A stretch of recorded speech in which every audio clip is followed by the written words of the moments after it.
Olá, vamos estudar hoje as garantias e privilégios do crédito tributário. Nessa aula, mais especificamente, vamos estudar sobre as garantias do crédito tributário.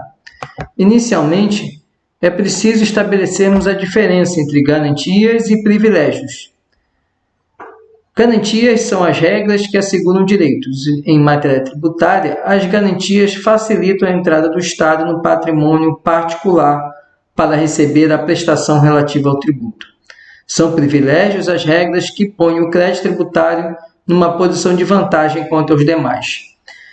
Quando falamos em garantia, é só lembrarmos das garantias reais, lá no direito real.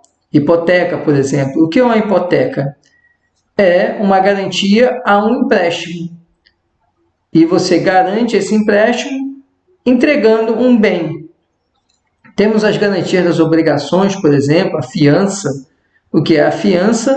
É você entregar algo para garantir o pagamento de uma dívida. Essa fiança pode ser pessoal, uma pessoa, ou pode ser também uma coisa, só que é um bem fungível.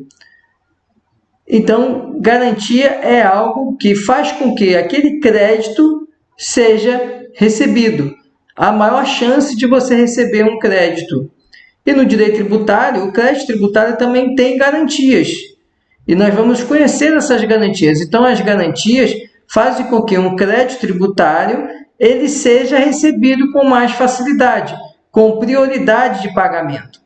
Já o privilégio nós só imaginarmos em algo em que você passa à frente de outro. O que é um privilégio? É alguém estar numa posição melhor do que outro. Então, quando falamos em privilégio, falamos em garantias, melhor dizendo, em situações processuais em que o crédito tributário passará à frente de outros credores. Então, privilégios são situações processuais em que um crédito tributário passa à frente de outro. E garantia é algo inerente ao próprio crédito, é algo externo ao crédito que faz com que ele seja recebido. Essa é a diferença entre garantias e privilégios. Garantias, algo externo ao crédito que faz com que ele seja mais facilmente recebido. E privilégio, algo processual, que faz com que um crédito passe à frente de outro. Então, já sabemos que quando falamos de privilégios, estamos falando de concurso de credores, enquanto a garantia é algo inerente ao crédito em si, em que é algo que faz com que ele tenha possibilidade de recebimento mais facilitado. Vamos estudar, então, nessa aula, as garantias do crédito tributário.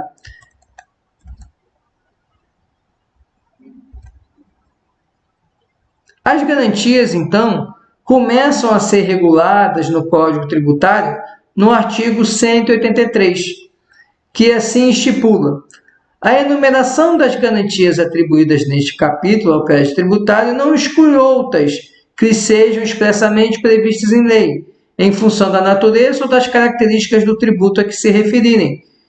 E ele continua: a natureza das garantias atribuídas ao crédito não altera a natureza e nem a obrigação tributária que corresponda. O que ele quer dizer aqui é que esse rol que nós vamos conhecer do Código Tributário, ele é um rol exemplificativo, ele não é um rol taxativo. Podem haver outras garantias do crédito tributário previstas em outras normas tributárias.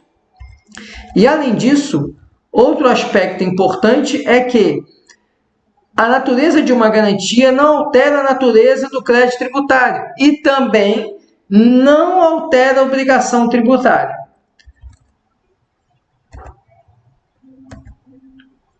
E vamos ao artigo 184.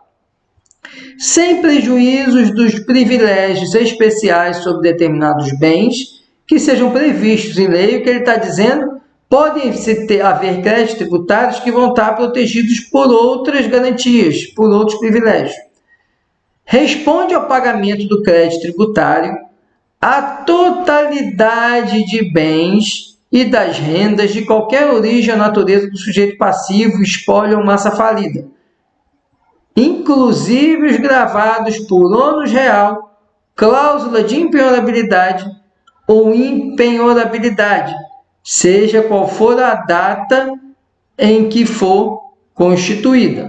Então, o que ele quer dizer aqui? Primeiro, quando alguém deve um tributo, todos os bens, todas as rendas, todos os direitos dessa pessoa vão ser utilizados para pagar o tributo. Mas não é só isso. Além de responderem todos os bens, todas as rendas, além disso, mesmo os bens que estejam gravados com ônus real. O que ele quer dizer aqui? Mesmo um bem que esteja hipotecado, que esteja sob penhora, que esteja como calção, mesmo esse bem que esteja hipotecado, o crédito tributário vai alcançar esse bem. Então, vamos ao exemplo. Alguém que tem um imóvel e esse imóvel foi dado como garantia no financiamento bancário, no empréstimo bancário. O banco não vai poder alegar prioridade de crédito porque ele tem hipoteca. Porque o crédito tributário alcança inclusive os bens gravados com garantia real.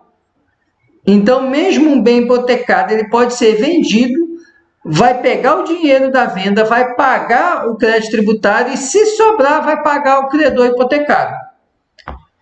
Cláusula de inabilidade ou impenhorabilidade. Muitas vezes as pessoas inserem em determinados bens para dar uma garantia para que aquela pessoa beneficiada com aquele bem não aliene o bem, coloca a cláusula de inalienabilidade, ou seja, a pessoa não pode vender, ou impenhorabilidade, não pode dar em garantia. Vejam, mesmo se a pessoa colocar a cláusula de inalienabilidade ou impenhorabilidade, independente da data de quando essa cláusula foi inserida, aquele bem que pertencer ao devedor tributário vai ser alcançado e ele vai ser alienado, ele vai ser penhorado. Vejam o tamanho da garantia do crédito tributário. A garantia do crédito tributário, então, alcança todo e qualquer bem, toda e qualquer renda que a pessoa possua. Mesmo os gravados com ônus real. Mas, excetua-se quem? Os que a lei declare absolutamente impenhoráveis, que são aqueles elencados na Lei 8.009. Então, os bens alcançados com impenhorabilidade absoluta, esses bens não podem ser vendidos, não podem ser penhorados para garantir o pagamento de crédito tributário. Além daqueles bens elencados no próprio Código de Processo Civil, aquelas rendas e aqueles bens também que estão protegidos com a impenhorabilidade conforme o Código de Processo Civil.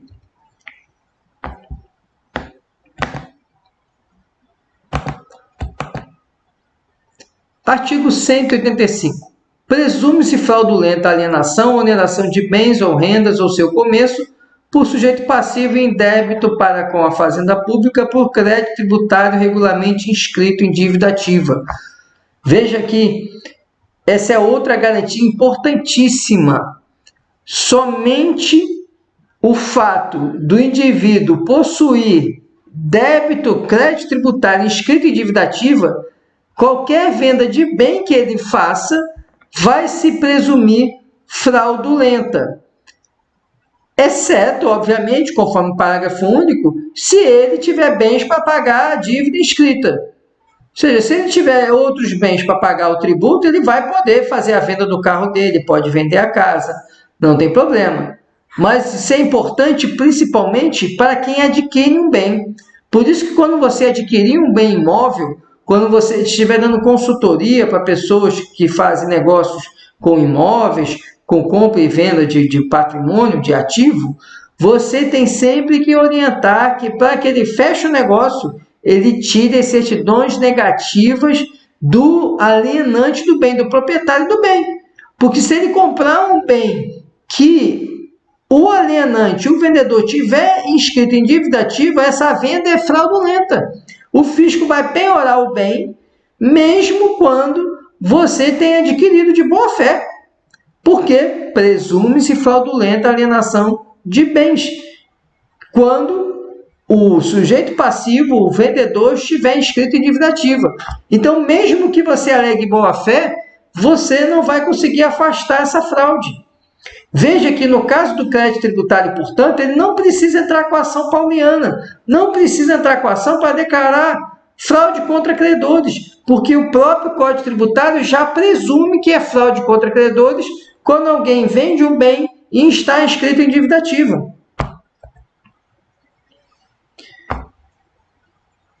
E aí, veja, eu coloco aqui um comentário. Se não forem reservados bens suficientes pelo vendedor, pelo alienante, para pagar o débito que está escrito em dívida ativa, a má-fé do adquirente é presumida de forma absoluta. Aqui não adianta ele querer fazer prova em contrário. Ele pode entrar com embargos de terceiro, ele vai perder.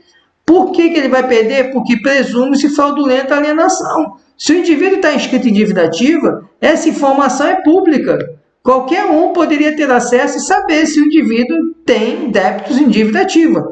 Se ele estava em dívida ativa e um terceiro adquire um bem dessa pessoa, já se presume que essa alienação é fraudulenta, ainda que o terceiro esteja de boa fé.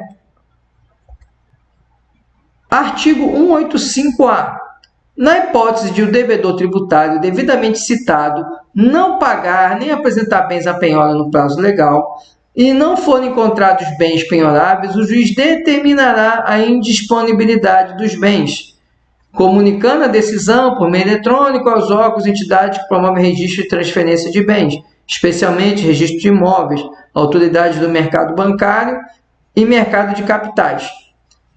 Então, aqui está falando da indisponibilidade de bens do devedor. O juiz, portanto, ele pode, caso o devedor seja citado na execução fiscal e não apresente bens para garantir a dívida, o juiz pode decretar a indisponibilidade dos bens do devedor. E aí vem um parágrafo primeiro: a indisponibilidade do caput será limitada ao valor exigível, devendo o juiz determinar o imediato levantamento da disponibilidade dos bens que exceder esse limite. Então, o juiz vai determinar a disponibilidade dos bens e, conforme as informações forem chegando, ele vai levantando a indisponibilidade daqueles bens que superarem o valor da dívida. Os órgãos e entidades que se fizeram a comunicação enviarão imediatamente ao juízo a relação discriminada dos bens. É a prestação de informações. Assim que o juiz expedir a ordem de disponibilidade, é preciso que aqueles que vão registrar a indisponibilidade informem ao juiz que o fizeram. Importante aqui conhecer a súmula 560 do STJ. Não é porque o STJ adotou o seguinte entendimento: não é porque simplesmente houve a citação que o juiz já vai decretar de pronto a indisponibilidade. É preciso que seja feita a busca de bens do devedor. É o que diz a súmula 560 do STJ. A decretação da indisponibilidade de bens e direitos na forma do artigo 185-A do Código Tributário pressupõe o exaurimento das diligências na busca por bens penhoráveis, o qual fica caracterizado quando infrutíferos o pedido de constrição sobre ativos financeiros, que é o conhecido Bacen-Jude, expedição de ofício aos registros públicos e a diligência nos cartórios, e ao DETRAN ou DENATRAN, que é o RENAJUDE. Então, ele vai fazer a busca de bens no Bacen-Jude, que são os bens financeiros, ativos financeiros, busca de veículos no RENAJUDE e, por fim, a busca de bens imóveis. Não sendo localizados nenhum bem, nem nos bancos, nem veículo e nem bem imóvel, aí sim o juiz pode decretar a indisponibilidade dos bens do devedor. Artigo 191. A extinção das obrigações do falido requer prova de quitação de todos os tributos, porque lá na falência se busca todos os bens do falido. Então, a extinção da falência só acontece quando ele provar que pagou pelo menos os tributos. Se ele não pagar os tributos, a falência não vai ser extinta. 191-A. A concessão de recuperação judicial depende de apresentação da prova da quitação de todos os tributos. É outra garantia. Ninguém pode pedir recuperação judicial se tiver débito tributário. O indivíduo vai ter que ou pagar ou parcelar os tributos, e aí ele pode pedir recuperação judicial. Nenhuma sentença de julgamento de partilha ou adjudicação será proferida sem prova da quitação de todos os tributos relativos aos bens do espólio e suas rendas. Esse é o maior dificultador das ações de inventário, porque muitas vezes não se consegue pagar os tributos. Só se processa o inventário, só se faz a partilha no final se todos os tributos do espólio forem pagos. Enquanto não quitar os tributos, o juiz não vai fazer a sentença de partilha, porque ele tem que exigir a prova de quitação de todos os tributos do espólio. Artigo 193. Salvo quando expressamente autorizado por lei, nenhum departamento da administração pública da União, dos Estados, Distrito Federal, municípios ou sua autarquia celebrará contrato ou aceitará proposta em concorrência pública, sem que o contratante ou proponente faça prova da quitação de todos os tributos devidos à fazenda pública interessada, relativos à atividade em cujo exercício o contrato concorre. É mais uma garantia do crédito tributário. Por isso que toda licitação se exige do licitante as certidões negativas de tributos, em razão do artigo 193 do Código Tributário. Não pode haver contratação, não pode participar de concorrência pública empresa ou pessoa que seja devedora de tributos. E assim encerramos nossa aula. Agradecemos mais uma vez a atenção de todos e nos vemos na próxima aula.